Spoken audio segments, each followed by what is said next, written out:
Welcome to doctor NYR YouTube channel. आज का जो टॉपिक है वो है एड्स।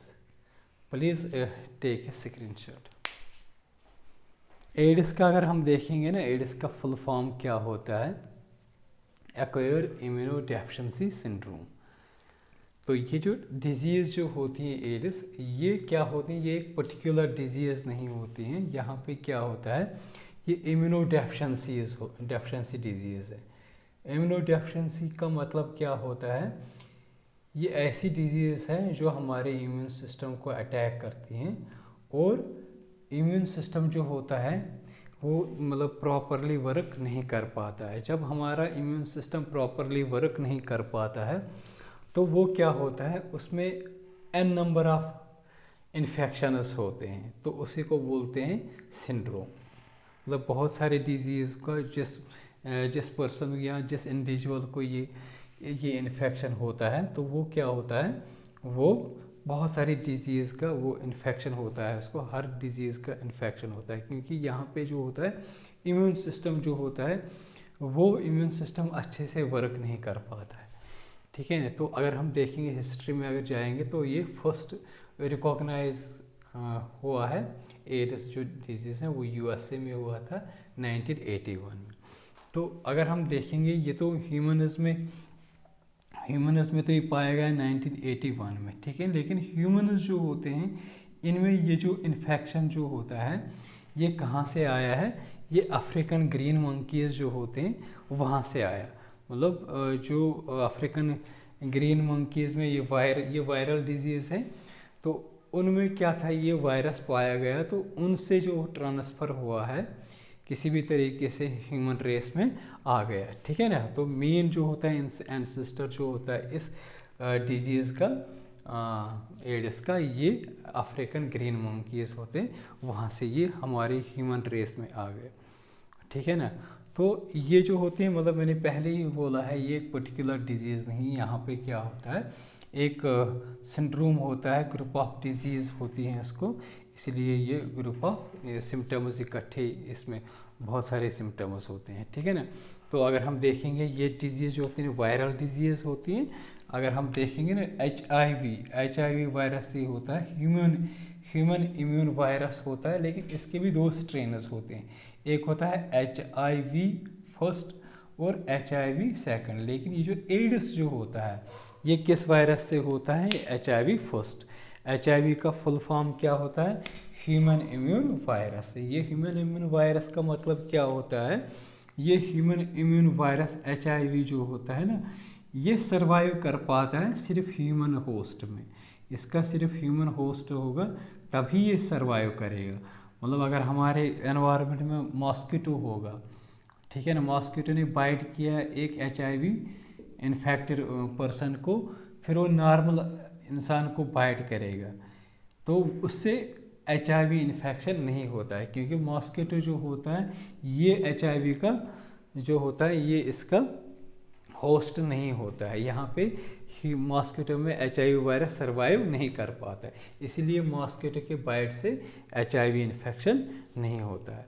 तो अगर हम देखेंगे ये वायरल डिजीज़ होता है ना, वायरल डिजीज़ में बहुत सारे मतलब जेंड्रा होते हैं, फैमिलीज होते हैं, लेकिन ये जो होता है HIV वायरस ये रिट्रोवायरस होता है, रिट्रोवायरस, ठीक है ना। इस रिट्रोवायरस जो होता है ये रेप्लिकेशन कैसे करता है और किस तरीके से ये जो ह्यूमन बॉडी में जाके किस तरीके से अपना जो बहुत सारे वायरसेस बनाता है, इसको हम नेक्स्ट एक लेक्चर में, सेपरेट लेक्चर में पढ़ेंगे। आप याद यहाँ पे रखेंगे ये रेट्रोवायरस होता है और इसमें जो जेनेटिक मटेरियल होता है, जो ह्यूमन बॉडीज होता है इनमें क्या होता है जेनेटिक मटेरियल DNA। दो तरह का जेनेटिक मटेरियल होता है, एक होता है RNA, दूसरा क्या होता है DNA, ठीक है ना। तो ये जो वायरस होता है इसमें जेनेटिक मटेरियल क्या होता है? RNA, ribonucleic acid. तो ये जो RNA जो होता है ये भी दो तरह के होता है, डबल स्ट्रैंडेड RNA और सिंगल स्ट्रैंडेड RNA। ये जो रेट्रोवायरस जो होता है SS का मतलब क्या होता है? Single stranded RNA।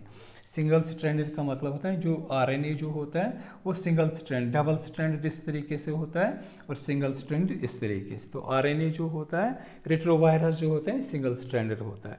और दूसरा क्या होता है, सिंगल स्ट्रैंडेड के साथ जो होता है इसका एनवेलप होता है। ये हमारा इसमें आरएनए होगा, तो ये जो बाहर का जो ये वाला जो कवरिंग होती है इसको बोलते हैं एनवेलप। क्या बोलते हैं इसको? एनवेलप। ये एनवेलप आता है कहाँ से? ये होस्ट से आता है। होस्ट का जो प्लाज्मा मेम्ब्रेन होता है, होस्ट का जो प्लाज्मा मेम्ब्रेन होता है वो इस वायरस के रैप ही कर पाता है, वो इसी के साथ रहता है, तो उसी को बोलते हैं एनवेलप। तो इस तरीके से ये जो रेट्रोवायरस होता है एनवेलप वायरस होता है। ट्रांसमिशन देखेंगे, मतलब ये ह्यूमन्स में किस तरीके से आता है, ट्रांसमिट कैसे होता है। सबसे पहला इम्पोर्टेंट जो ट्रांसमिशन होता है वो होता है सेक्सुअल कांटेक्ट से। मतलब कोई HIV होगा, अगर उससे नॉर्मल इंसान सेक्सुअल कांटेक्ट बनाएगा तो उसको ये इन्फेक्शन हो जाएगा।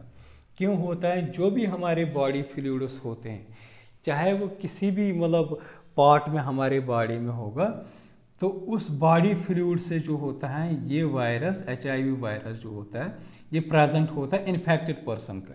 मतलब कोई HIV पर्सन होगा, जो भी उसका जहाँ पे भी बॉडी फ्लूइड होगा तो वहाँ पे ये जो होता है ये HIV वायरस प्रेजेंट होता है। तो वो बॉडी फ्लूइड्स अगर किसी भी कट से या किसी भी ओपनिंग से एक नॉर्मल ह्यूमन बींग्स में आ सकता है, तो उसको ज़रूर HIV इन्फेक्शन होता है। ठीक है ना। दूसरा जो होता है sharing infected needles. For example कोई HIV वाला होता है, HIV ने किसी मतलब इसने इंजेक्शन किया है, ठीक है ना, तो अब ये सेम जो इन्फेक्शन नीडल जो होगी इसी से नॉर्मल इंसान को इंजेक्शन करेंगे, तो इससे भी क्या होता है, इससे भी HIV मतलब ट्रांसमिट होता है एक नॉर्मल इंसान।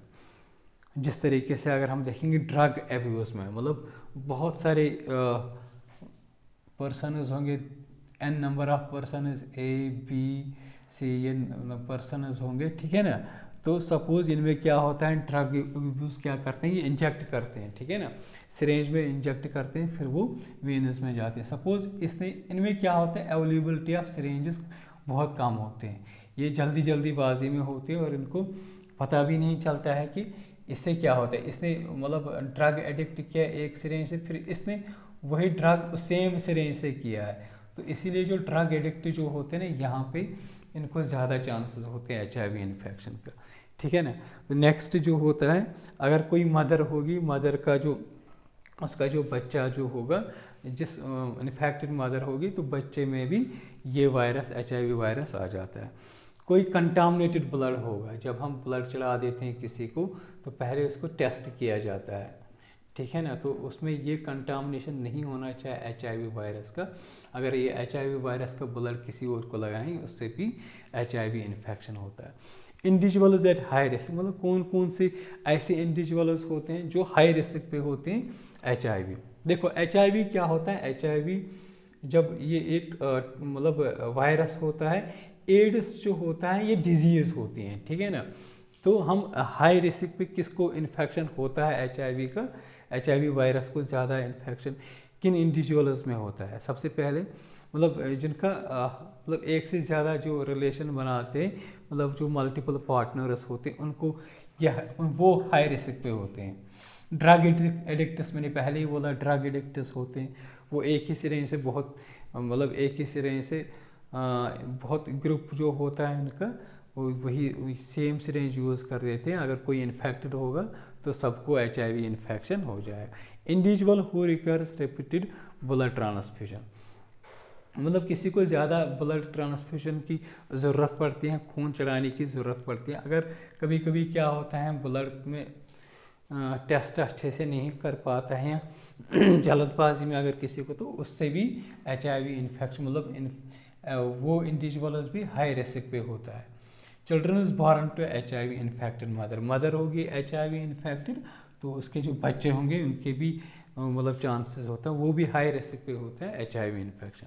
सिम्टम्स क्या होते हैं, इसमें कोई पर्टिकुलर सिम्टम्स नहीं होते, तो कुछ मोटे तौर पर यहाँ पे हम सिम्टम्स डिस्कस करेंगे। वेट लॉस हो जाता है, बहुत ज़्यादा वेट लॉस होता है, निमोनिया होता है, इसमें निमोनिया डिजीज़ होता है। दूसरा जो होता है स्वेट्स बार बार होते हैं, स्किन में बहुत रैशेस होते हैं, जो हमारे लिम्फ नोड्स जो होते हैं इनकी स्वेलिंग होती है। तो ये मोटे तौर पर जो होते हैं, डायरिया होता है, ये इसके सिम्टम्स होते हैं।